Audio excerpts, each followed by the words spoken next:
प्रभु यीशु मसीह के नाम में आप सबको जय मसीह की। और एक बार फिर से हम प्रकाशित वाक्य उसके 4 अध्याय 6 से 11 पदों की तरफ हम जाएँगे। आज इसके दूसरे हिस्से को देखेंगे।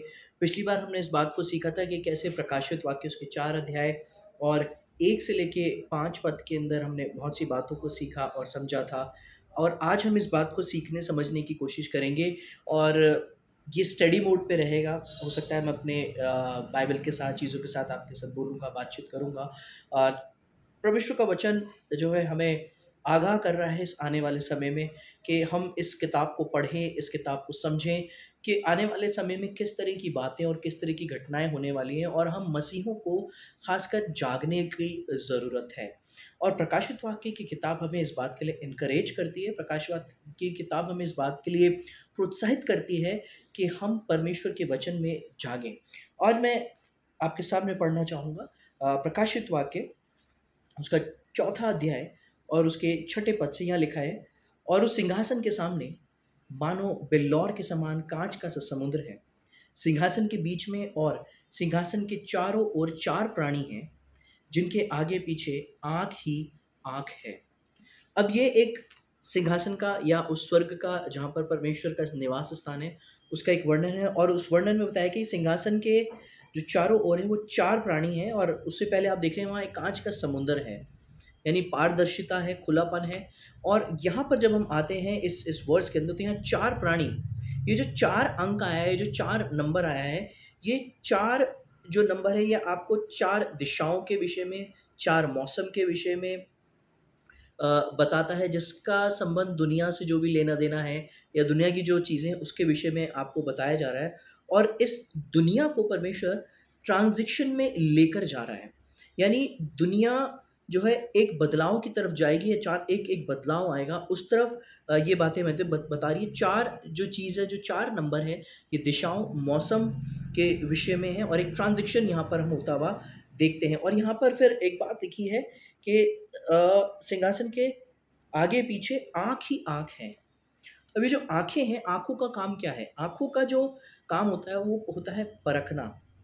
आँखें परखती हैं, सतर्क रहने के विषय में हमसे बात करती हैं, एक एक इंटेलिजेंस को दिखाती हैं, ज्ञान को दिखाती हैं, सब बातों को जानती हैं जो जो जो खुदा आने वाले समय में करने वाला है। एक परफेक्शन है, एक ट्रांज़ैक्शन है, जो हम आने वाले समय में होता हुआ देखेंगे कि चारों तरफ एक बदलाव आएगा, चारों तरफ एक एक सिनेरियो चेंज होगा, और वो होता हुआ हम यहाँ पर देखेंगे इस आयत के अनुसार। 7वीं आयत हमसे क्या कहती है? 7वाँ 4:7 में लिखा है कि पहला प्राणी सिंह के समान है और दूसरा प्राणी बछड़े के समान है, तीसरे प्राणी का मुँह मनुष्य का सा है और चौथा प्राणी उड़ते हुए उकाब के समान है।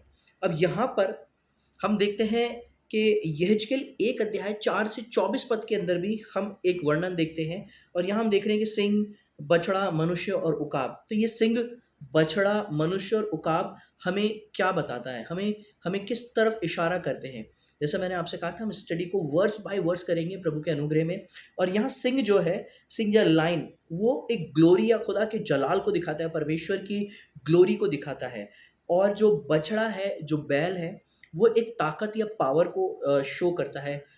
और उकाब, उकाब वो है सुपर नेचुरल जो चीज़ें हैं, जो बातें हैं, उनकी तरफ इशारा करता है। और एक लिविंग क्रिएचर पर खुदा के कामों या ये कहें कि जो एबिलिटी है, जो खुदा के कामों की एबिलिटी है, वो इस तरफ इशारा करती है कि किस तरीके से ये उकाब खुदा की एबिलिटी को दिखाता है। यानी सुपर नेचुरल जो चीज़ है, वो कैसे इस विज़न के थ्रू हम यहाँ पर देख रहे हैं और समझ रहे हैं। और जो लिविंग क्रिएचर जितने भी हैं, वो खुदा की एबिलिटी को दिखाते हैं, उसके कामों को दिखाते हैं कि वो किस तरीके से खुदा के अंडर में है, चीज़ों के अंदर है, और उस बात को हम यहाँ पर देखते हैं। और 8वां पद जो है वो यहाँ दिखाता है कि चारों प्राणियों के 6-6 पंख हैं, और चारों ओर भीतर आँखें ही आँखें हैं। आँखें ही आँखें, और वे रात-दिन बिना विश्राम लिए ये कहते हैं, पवित्र, पवित्र, पवित्र प्रभु परमेश्वर सर्वशक्तिमान है, जो था, जो है और जो आने वाला है। अब यहाँ पर हम 6 पंख और आँखें ही आँखें और पवित्रता के विषय में देखते हैं। तो ये ज़रूरी नहीं है कि ये जो आँखें हम देख रहे हैं कि ये सराफ़ीम हैं या किस तरह के स्वर्गदूत हैं, लेकिन इनकी आँखें ही आँखें हमें मिलती हैं और एक शब्द ये बोल रहे हैं और वो शब्द है पवित्र, पवित्र, पवित्र। और इस शब्द को हम यशायाह की किताब 6 अध्याय 2-4 पद के अंदर पढ़ते हैं। यानी पवित्रता यानी एक तेज से भरपूर जो स्थान है, वो उस तरफ इशारा करता है और वो स्थान कौन-सा है? द किंगडम ऑफ गॉड की बात की जा रही है, जहाँ पर पवित्रता निवास करती है, जहाँ पर होलीनेस निवास करती है।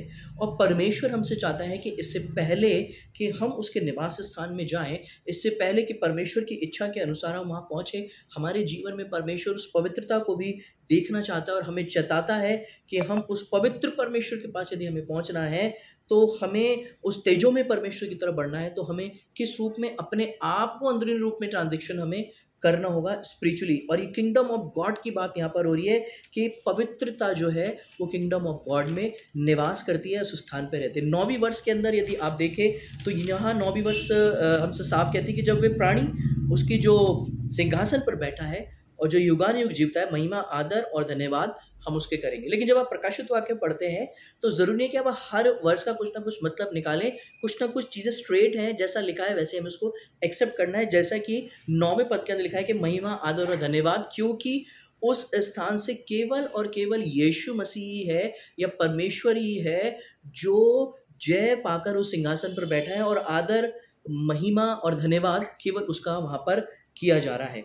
फिर आता है 10वां और 11वां पद, हम साथ देखेंगे। तब 24 प्राचीन सिंहासन पर बैठने वाले के सामने गिर पड़े और उसे जो युगानुयुग जीवता है प्रणाम करेंगे और वे अपने-अपने मुकुट सिंहासन के सामने ये कहते हुए डाल देंगे कि हे प्रभु और परमेश्वर, तू ही महिमा और आदर और सामर्थ के योग्य है, क्योंकि तू ही ने सब वस्तुएँ सृजी और वे तेरी ही इच्छा से सृजी गई हैं।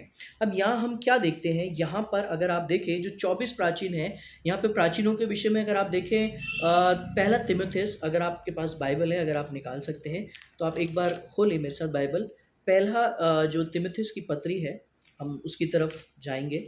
पहला तीमुथियुस मैं भी आपके साथ खोलता हूँ और उसका तीसरा अध्याय, मैं आपसे कह रहा हूँ हम अध्ययन में हैं तो ज़रूर बाइबल ज़रूर खोलें और 1 से लेके जो 12 पद हैं, वहाँ देखेंगे कि जो प्राचीन हैं, जो सेवक हैं, उनके विषय में परमेश्वर यहाँ बात कर रहे हैं। लेकिन एक चीज़ यहाँ पर है, अब ये जो 12 चेले के विषय में कही जाए या जो 12 जो तरफ पुराने नियम के हैं, इस तरीके से इसको एक्सप्लेन किया जाता है। लेकिन बाइबल अगर आप पढ़ें यहाँ पे इस अध्याय को, तो यहाँ स्पष्ट नहीं है कि ये पुराने नियम के प्राचीनों के विषय में या नए नियम के जो यीशु मसीह के शागिर्द या चेले, उसके विषय में यहाँ पर बात हो रही है। लेकिन बाइबल बात कर रही है कि 24 प्राचीन वहाँ सिंहासन पर बैठे हैं। तो मैं इसको ज़्यादा नहीं छेड़ूँगा कि ये कौन है, क्या है, किस तरीके से, लेकिन ये 24 प्राचीनों के विषय में बात करती है। 24 प्राचीन सेवक हैं, पास्टर हैं और प्री ट्रिब्यूलेशन के अनुसार वाले लोग। लेकिन इसका पक्का जो सबूत बाइबल के अंदर नहीं है कि ये कौन है, किस तरीके से लोग निकल कर आए हैं, क्या है।